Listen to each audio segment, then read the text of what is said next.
মুহাম্মদ সাল্লাল্লাহু আলাইহি ওয়াসাল্লাম, তোমার বংশ নির্বংশ করে দেব, মুসলমানের অস্তিত্ব থব না, ইসলামকে রাখবো না। কিন্তু আবু জেহেল বলেছিল, সে আবু জেহেলের অস্তিত্ব আছে? কথা বলুন, আছে? তার বাড়িগুলাকে তো সারা বিশ্বের মুসলমানদের হাজিদের জন্য পায়খানার চেম্বার বানিয়ে দিয়েছে, যে মুসলমানরা তোমরা এখানে যাবা আর ওই আবু জেহেলের ঘরে পায়খানা করে দিয়ে আসবা। কি বুঝলেন? বুঝলেন না? আল্লাহ রব্বুল আলামিন বললেন, পেয়ারা নবী আপনি কোনো চিন্তা করবেন না, ওগো নবী আপনি কোনো চিন্তা করবেন না, আপনি কোনো ঘাবড়ে যাবেন না। বলে কেন? বলে নবী গো, আজকে যারা ইসলামকে মিটিয়ে দিতে চায়, নবীকে মিটিয়ে দিতে চায়, মুসলমানদেরকে মিটিয়ে দিতে চায়, ওগো নবী যারা আপনার নির্বংশ করে দিতে চায়, আমি আল্লাহ তাদেরকে নির্বংশ করে দেব, তাদেরকে জমিনের মধ্যে তাদের নামকে মিটিয়ে দেব, যাদের নাম নেওয়ার মতন পৃথিবীতে কেউ থাকবে না।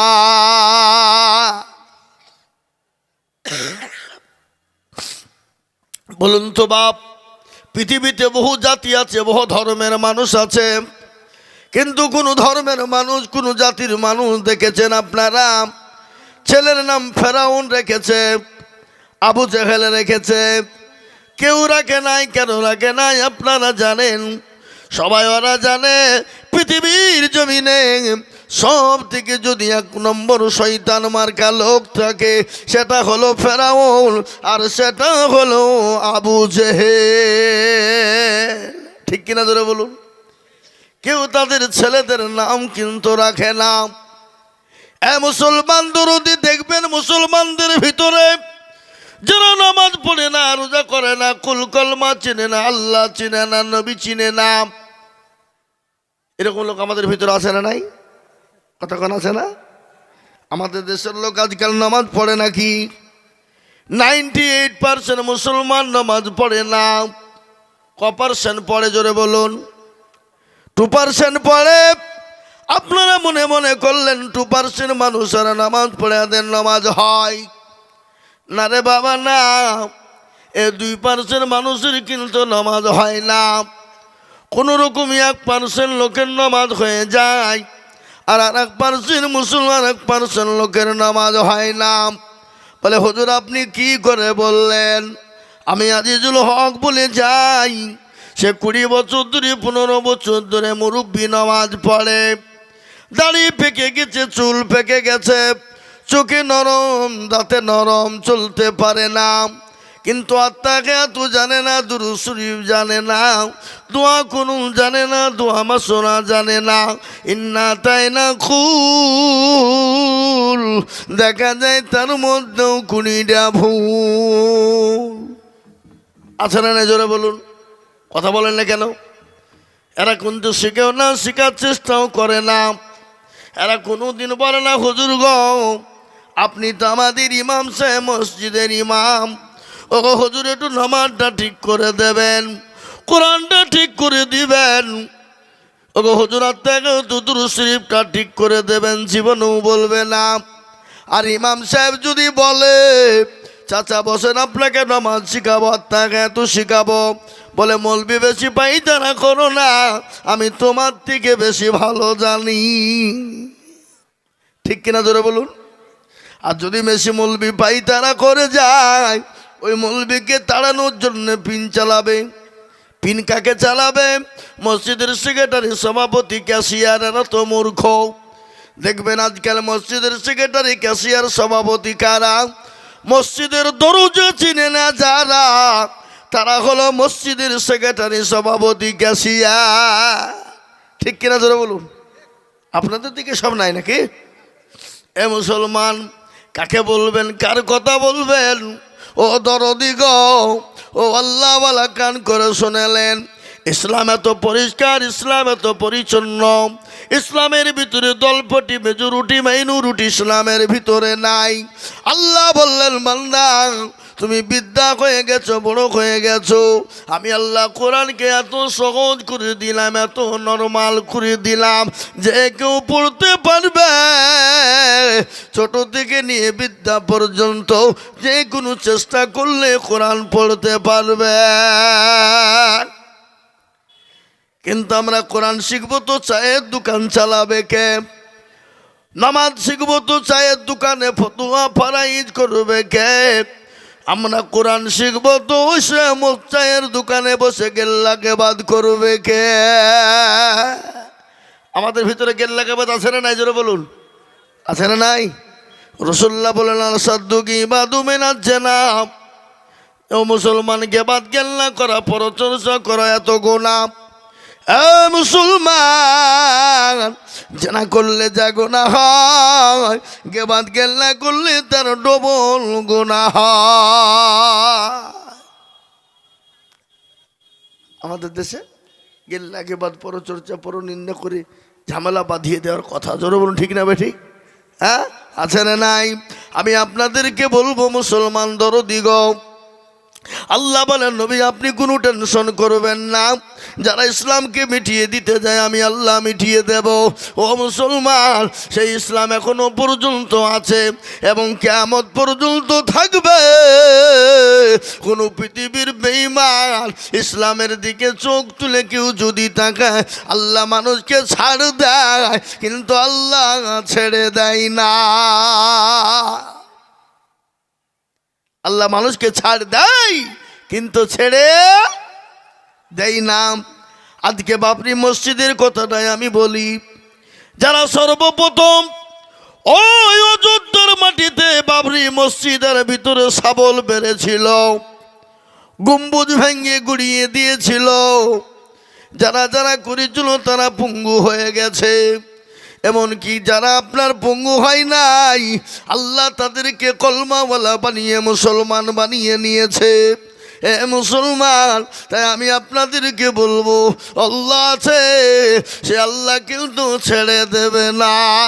আজকে ভারতের মাটিতে নিজের ক্ষমতা দেখিয়ে যারা চেয়ারকে দখল করে মসনদে বসে যারা মুসলমানদের মসজিদগুলাকে বোল্ডোজার দিয়ে ভেঙে দেয়, মুসলমানদের মাদ্রাসাগুলাকে ভেঙে দেয়, মুসলমানদের মক্তবগুলাকে ভেঙে দেয়, মুসলমানদের মার্কাজ খানকাকে ভেঙে দেয়, মুসলমানদের জমি দখল করে নিতে চায়, আল্লাহ বলল শোন, আমি তোদেরকে ছাড় দিয়ে রেখেছি কিন্তু আমি আল্লাহ যেদিন খামুচ কাটবো, যেদিন আমি একবার টান লাগামে দিব, সেদিন তোদের আর কোনো উপায় হবে না। এ দরদি মুসলমান, আমি আপনাদেরকে বলে দিই মুসলমান গো, আজকে শুনেলেন ভারতবর্ষের জমিনে আজকে মুসলমানদের উপর কত অত্যাচার চলে। আজকে একের পর এক মুসলমানদের উপর আইন জারি, তারপরেও যখন হলো না, এবার মুসলমানদের কলিজায় হাত দিয়েছে। কলিজা বলতে গেলে কি, মুসলমানদের মসজিদ, মুসলমানদের মক্তব, মুসলমানদের মাদ্রাসা, মুসলমানদের খানকা, মুসলমানদের ঈদগাহ, মুসলমানদের কবরস্থান, তারা তাদের নামে উইল করে নিতে চায়, অকাপ সম্পত্তি কেড়ে নিতে চায়। আজকে আমি তাদেরকে বলতে চাই, বন্ধু মুসলমানরা শোনো, মুসলমানরা তো ভিখারি নয়, মুসলমানদের অকাপ সম্পত্তি কেন তোমরা কেড়ে নিবা? এমনি তো মুসলমানদের অকাপ সম্পত্তির সম্পদ তোমরা ভোগ করো, করে না? জোরে বলুন। দিল্লির লালকেল্লা যারা দেখতে যাই কোটি কোটি টাকা ইনকাম, ওটা কেন্দ্রীয় সরকার ভোগ করে। আপনার আমার শাহজাহান যিনি একটা কবরস্থান বানিয়ে দিয়ে গেছেন, মঞ্জিল বানিয়েছেন, যে জায়গাটার নাম হলো তাজমহল, যেখানে কোটি কোটি কোটি টাকা ইনকাম হয়, ওটা কেন্দ্রীয় সরকার ভোগ করে। এ মুসলমান, কুতুব মিনারে যেখানে কোটি কোটি টাকা ইনকাম হয়, ওটা কেন্দ্রীয় সরকার ভোগ করে। এই পশ্চিম বাংলার মাটিতে আপনার আমার বাড়ির পাশে নবাব সিরাজউদ্দৌলা একটা মঞ্জিল কবর রেখে গেছে, যে জায়গাটার নাম হলো হাজার দুয়ারি। মানুষ হাজার হাজার টাকা, কোটি কোটি টাকা ইনকাম হয়, ওটা রাজ্য সরকার ভোগ করে। এ বাবা, পাথর চাপড়ি যেখানে খাজা গরিবে নওয়াজ শুয়ে আছে, ওখানে কোটি কোটি টাকা ইনকাম হয়, ওটা রাজ্য সরকার ভোগ করে। যেটা আপনার সায়েন্স সিটি ভিক্টোরিয়া, যেটা আপনার ইডেন গার্ডেন মাঠ, এ মুসলমান গো, যত ইনকাম সব রাজ্য সরকার ভোগ করে। সব তোমরা ভোগ করার পরও আবার তোমরা মুসলমানদের রকাবকে কেড়ে নাও, মুসলমানদের মসজিদ কবরস্থান ঈদগাহ কেড়ে নিতে চাও। মুসলমান শুনে নাও, এরা ঘুমিয়ে আছে, এদের ঘুমটা ভাঙিয়ে দিও না। আর এদের ঘুম যদি একবার ভেঙে যায়, পৃথিবীর কারো বাপের ক্ষমতা নাই এদেরকে আটকে রেখে দিতে পারে। কেন শুনে নাও, এরা মৃত্যুর পরোয়া করে না, এরা মরণের পরোয়াও করে না। এরা নিজের বিবিকে বিবাহ করে যাহাদের ময়দানে রক্ত দিতে পারে, নিজের বিবি নতুন বিবাহ করে বাসর ঘরে ফেলে দিয়ে তারা যাহাদের ময়দানে গিয়ে জীবন দিতে পারে। জোরে বলুন, পারে কিনা? আল্লাহ নবীর একজন সাহাবা, যার নাম হলো হানজালা। কি নাম গো? কি নাম? হযরতে হানজালা। তিনি নতুন বিবাহ করেছে, বাসর ঘর, ফুলসজ্জার রাত, গভীর রজনীতে তিনি কানে পৌঁছে গেল। সুমেতের মধুর মিলন। রাসূলুল্লাহ ডাক দিয়ে বললেন, ও মদিনার যুবকেরা, ও মদিনার তরুণেরা, আজকে তোমাদের কাছে নবী থাকবে না, আজকে তোমাদের কাছে ইসলাম থাকবে না, আজকে তোমাদের কাছে কোরআন থাকবে না। হযরতে হানজালার কানে যখন পৌঁছে গেল, অলঙ্গা তরবারি নিয়ে বাড়ি থেকে তিনি ছুটতে শুরু করবেন। পেছন থেকে প্রাণের বিবি ডাক দিয়ে বলে, স্বামী গো, ও আমার প্রাণের স্বামী, আপনি যাদের ময়দানে চলে যাবেন বাধা দেব না, কিন্তু স্বামী আপনি দয়া করে মেহেরবানি করে আপনার উপর গোসল টুকুন ফরজ আছে, আপনি দয়া করে গোসল টুকুন করে যান। বিবিকে ডাক দিয়ে বললেন, বিবিরে, আমি হানজালা কার জন্য গোসল করব? আমি হানজালা কার জন্য গোসল করবো রে বিবি? যে নবী আমার দুনিয়ার জমিনে থাকবে না, আর আমি হানজালা গোসল করব, হতে পারে না। হযরতে হানজালা তিনি গোসল করলেন না, যাহাদের ময়দানে তিনি চলে গেলেন, বিশ্ব নবীর দরবারে পৌঁছে গেলেন। হযরতে হানজালা তরবারি নিয়ে কাফির বেঈমানদেরকে জাহান্নামের টিকিট কানা তিনি ধরিয়ে দিলেন এবং নিজে তিনি শহীদ হয়ে গেলেন। শহীদ হয়ে যাওয়ার পরে ইসলামের দামামা বেজে গেল, কলেমা দামামা বেজে গেল, মুসলমানেরা জয় লাভ করে ফেললো। ইতিমধ্যে আল্লাহ নবী বললেন, সাহাবারা, আমার যত সাহাবাদের লাশগুলো আছে এক জায়গায় জমা করে দাও। সমস্ত লাশগুলোকে এক জায়গায় জমা করা হয়ে গেল। সমস্ত লাশ যখন জমা হলো, নবী বললেন, ও সাহাবারা, যাও তাদেরকে দাফনের ব্যবস্থা করে ফেলো। আল্লাহ নবী বলা, ইতিমধ্যে হানজালার বিবি চলে গিয়ে বললেন, নবী গো, ও দয়ার নবী, মায়ার নবী, আমি জানি যারা শহীদ হয়ে যায় তাদেরকে গোসল দেওয়া হয় না। নবী গো, একটু দয়া করে মেহেরবানি করে আপনি তাদের জন্য একটু গোসল টুকুল দিয়ে দেবেন গো নবী। রাসূলুল্লাহ বললেন, হানজালা কোথায়? সে তার কোথায় রাস্তার খোঁজো, খুঁজে বের করো কোথায় লাশ। কেউ যখন খুঁজে পেলেন না, নবী পেরেশান হয়ে গেল। আর হানজালার লাশ আমি কি আর খুঁজে পাবো না? কাফের বেঈমানরা নাকি গুম করে ফেললো। না না না না না, আমার হানজালার লাশ তো গুম করতে পারবে না। নবী ওপরের দিকে লক্ষ্য করলেন, আল্লাহর দিকে। আকাশের দিক থেকে দেখে টোপে টোপে পানি নিচের দিকে পড়ে যায়। রাসূলুল্লাহর সামনে যখন হানজালার লাশটা হাজির হয়ে গেল, নবী হানজালার চেহারার দিকে তাকায়, আর দয়ার নবীর চোখ দিয়ে অঝর নয়নে পানি ঝরে যায়।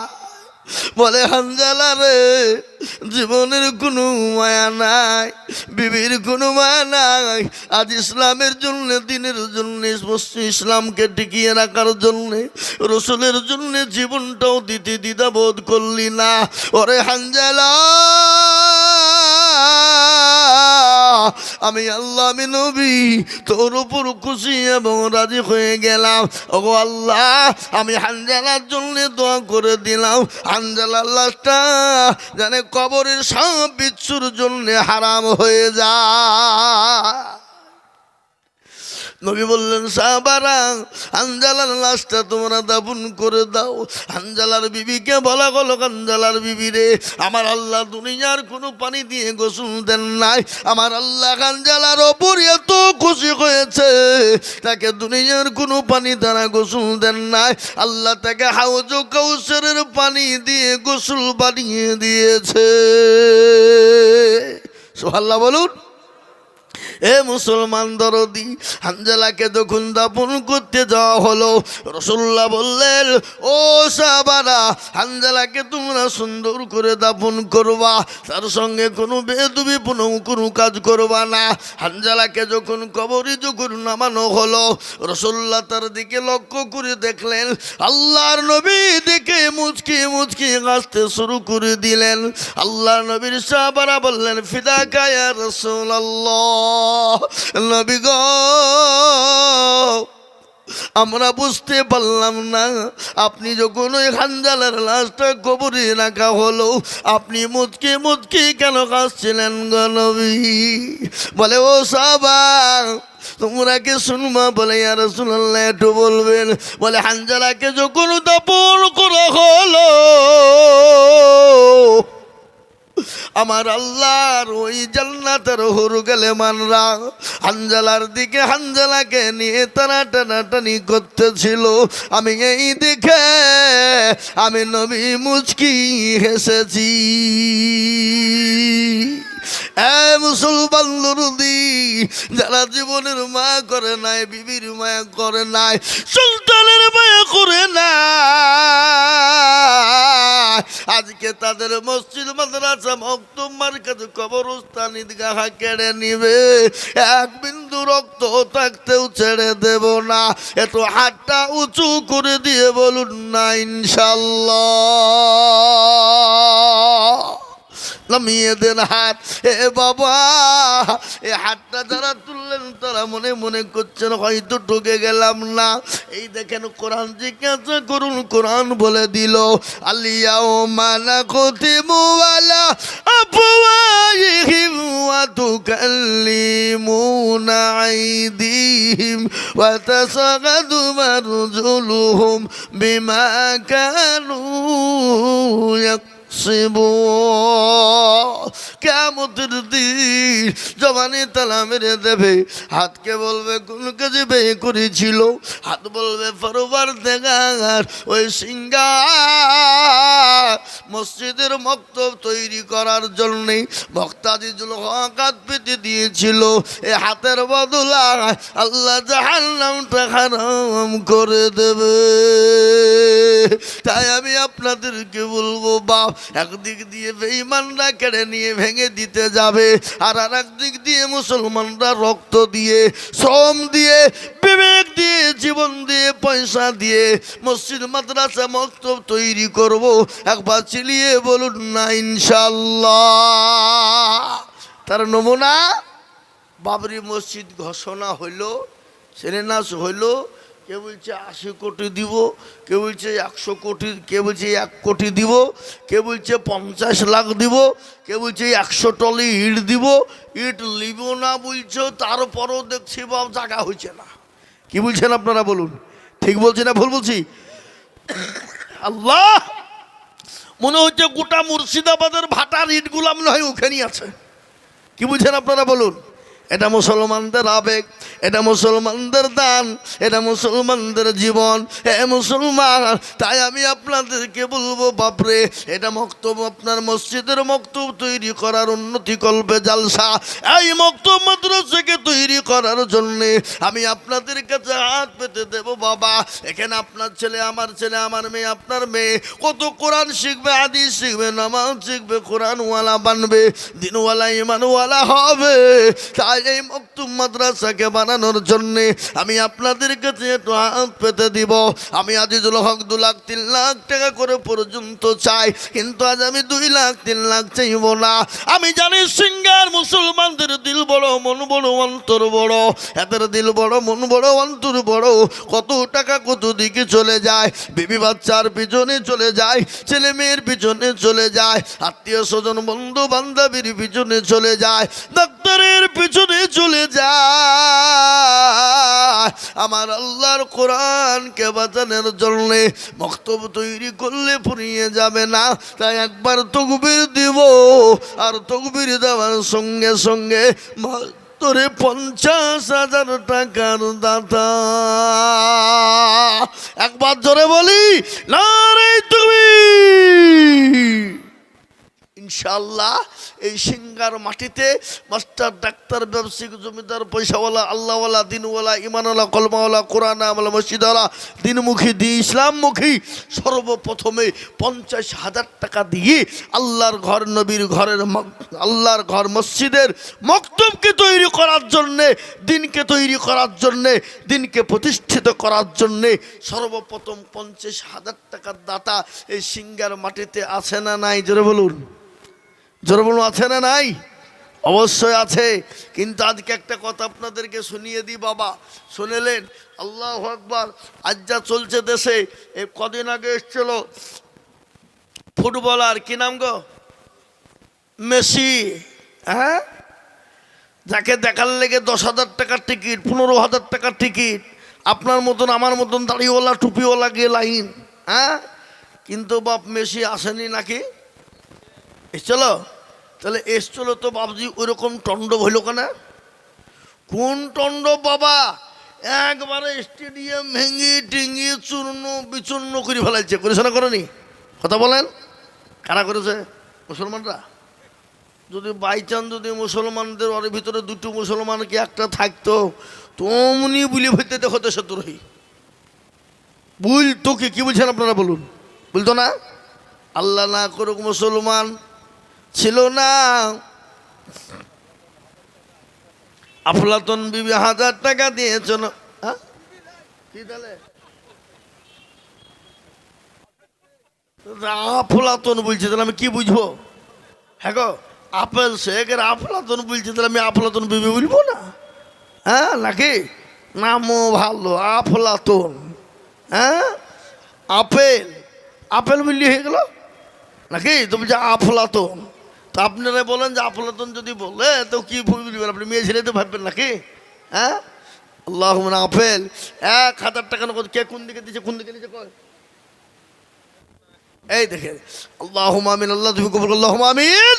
তাই আমি আপনাদেরকে বলবো বাপ দরুদি মুসলমান, আল্লাহ ওয়ালা, দিনওয়ালা, ও ইমানওয়ালা গো, ও আল্লাহর প্রিয় বান্দা, আপনি আমি সকলেই চলে যাব বাপ, কিন্তু আল্লাহর দিনের খিদমতের জন্য কাঠটা বানিয়ে দেব, কিয়ামত পর্যন্ত জমা থাকবে বাবা।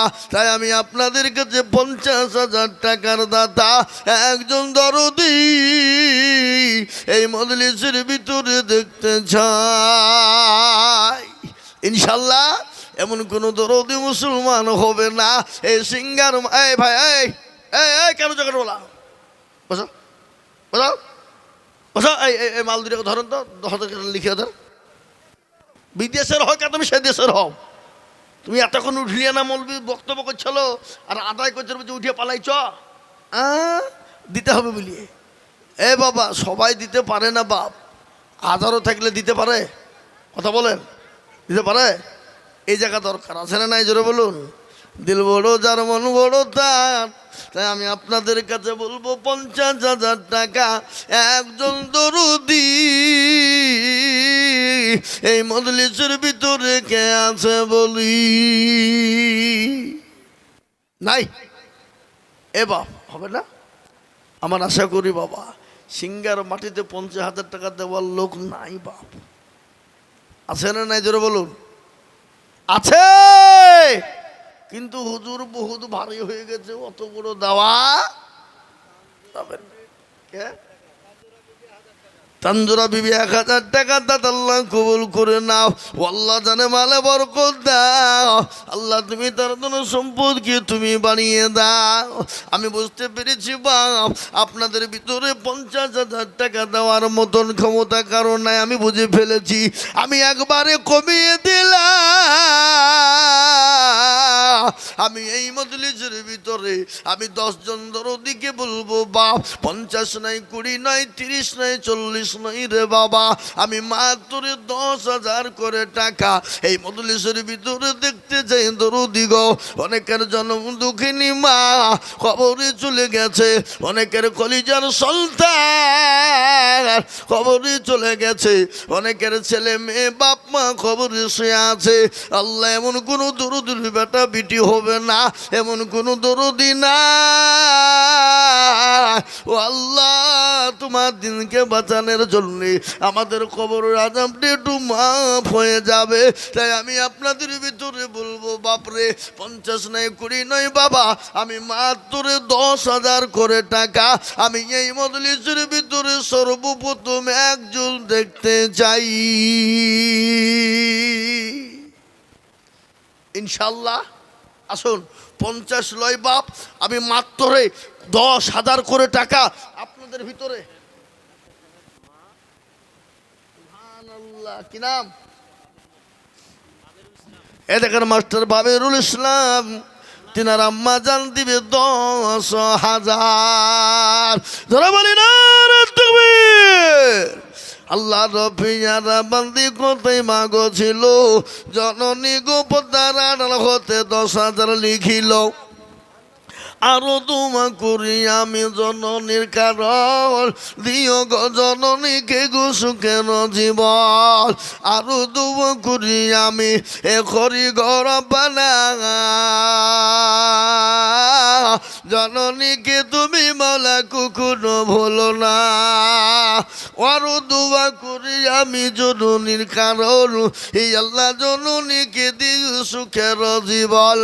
এ কেউ যদি চলে যায় এগানা বেগানা, আর ক্ষমা করে দিও তুমি জিন্দেগির গুনাহ। এই দেখেন 1 নম্বর 10,000 হয়ে গেল। আমি নাম্বার 2,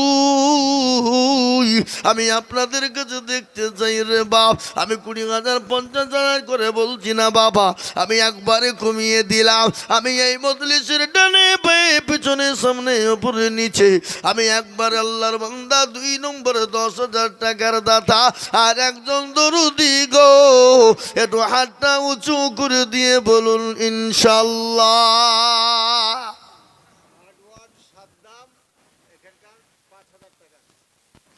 হাডুয়ার সাদ্দাম কই? হাডুয়ার সাদ্দাম ওদিয়া তিনি 5,000। আল্লাহ রফিয়ারা বান্দা সাদ্দাম গো ছিল এ 5,000 টাকা দেখো দেখো দান দিল। আরো দোয়া করি আমি সাদ্দামের কারণ, আল্লাহ তুমি দিও তাকে সুখের জীবন। কিন্তু বাপ আমি চেয়েছি 10,000 টাকা এই সিঙ্গার মাটিতে এই মক্তব বানানোর জন্যে, মক্তবের জন্যে 10,000। মতিউর রহমান লালবাগ বাড়ি, তিনি 5,000 টাকার দাতা। আমি এই সিঙ্গাতিতে একবার এসেছিলাম জলসায়, তাই না? এর আগে হ্যাঁ এসেছিলাম, এখানেই তো। হ্যাঁ আল্লাহুম্মা মিন মতিউর রহমান দেখো কোথায় বসেছিল, লালবাগ হইতে 5,000 লিখিল। আরো দোয়া করি আমি করি গরবানা, আর ক্ষমা করে দিও তুমি জিন্দেগির গুনাহ। এ বাবা 2 নম্বর 5 হলো, কিন্তু আমি তো 10,000 টাকা 2 নম্বর দেখতে চেয়েছিলাম। ইনশাল্লাহ এমন কোনো মুসলমান হবে না। নাম্বার 2 10,000। এবার সিঙ্গার মাটিতে এমন কোনো আল্লাহর একজন বান্দা নাই? হ্যাঁ বাবজি। 2 নম্বরে 10,000 টাকা লিখে দিয়ে বলবে, বলে হুজুর আমার কাছে জান আছে কিন্তু মাল নাই, আমি পরে অল্প অল্প করে দিয়ে আমি 10,000 টাকা শোধ করে দিব। এমন কোনো আল্লাহর বান্দা এই মজলিসের ভিতরে একজন দরদি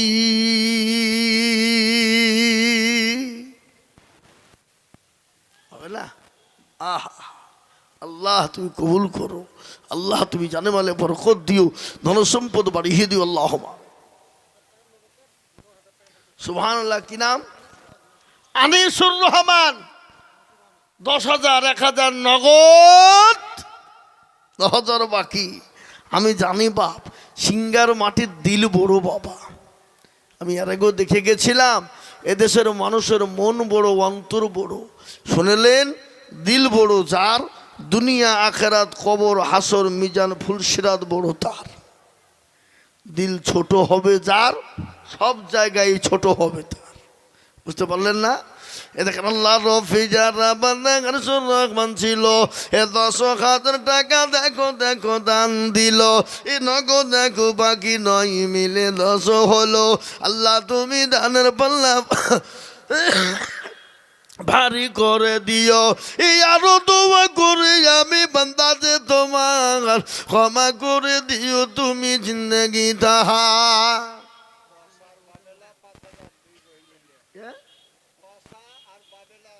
তসেলা বাবেলা দেখো 2 বোন ছিল, এ 2 বোনে 5,000 টাকা নগদ দিয়ে।